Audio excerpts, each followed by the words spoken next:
сәлем. Сайлау өткенше бұл тақырып аясында жаңалық толастамайтыны анық. Бір қызығы, елде жақын арада президенттік сайлау өтетінін білмейтіндер де бар екен. Бүгін үміткерлердің ерекше көрінген ұсыныстары мен кездесу барысында айтқан сөздеріне, жасап жатқан істеріне көңіл аударамыз. Сіздермен әдетінше мен Шолпан Сағадат. Бастамас бұрын арнаға жазылып, қоңырауға басуларыңызды сұраймын. Кеттік. Тұрсынбекованың Қостанайға барған сапары кезінде айтқандарын қоғам екі ойлы қабылдады.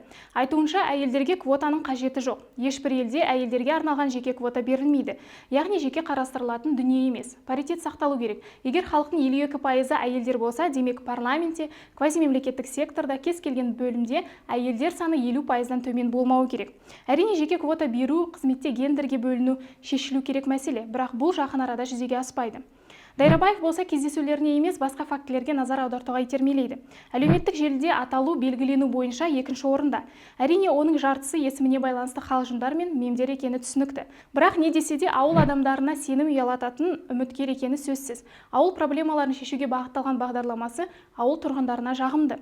Әуесбаевтың оппозиция атынан жалғыз кандидат қатысып отыр дегеніне Дайрабаев жақында жауап қайтарған еді. Енді саясаткер Мұхтар Тайжанға да жауап қатты. Тайжанды ауыл өмірін білмейтін популист атап, не коалиция құра алмадың, ұлттық кеңесте де ештеңе қатырмадың, жер комиссиясына кіргенімен еш шаруа тындырмадың, ел арасында іріткі салуғаны білесің, доғар деп эмоционалды видео жауабын жолдады. Мейрам Қажыкен ешбір саяси партияда тіркелмегенін, әрі партия атынан емес, қоғам атынан сөйлеуге дайын екендігін мәлімдеді. Кәсіподақтармен кездесіп, нақты проблемаларды қозғап, халыққа ұсынып отырған шешімдер қоғамға жағымды реңкте еніп жатыр. Ол жасырын емес. Байқасаңыздар, әлеуметтік желілерде болсын, сарапшылардың талдауларында болсын, Қажыкеннің бағдарламасы оның маңызды салаларға, яғни экономика, білім беру, денсаулық, еңбек сынды дүниелерге баса назар аударғанын ескеріп отыр.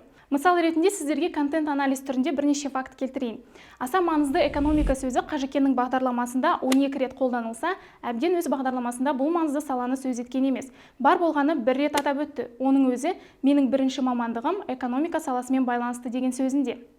Есесіне қазақ, ұлттық, дәстүрлі деген мағынада қолданылған сөздер артығымен жазылған. Бұдан бөлек Қажыкеннің бағдарламасында адам, әрі оның білімі, денсаулығы, құқығына, қоғамның әл-ауқатына қатысты сөздер жиі кездеседі. Демек, қоғам үшін маңызды салалар барынша қамтылған.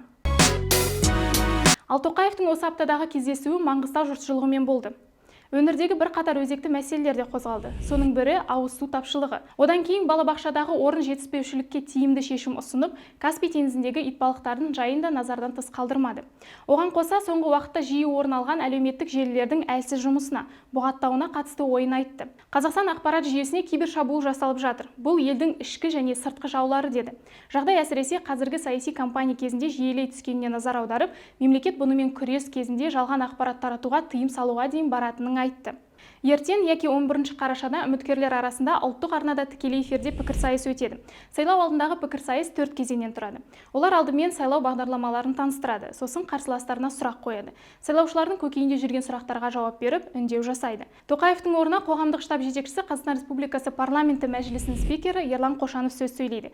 Бүгінге айтар ой осы. Тақырыпқа қатысты ойыңызды видео астына қалдыра отырыңыздар. Арнаға жазылып, қолдау білдіруді ұмытпаңыздар. Келесі кездескенше.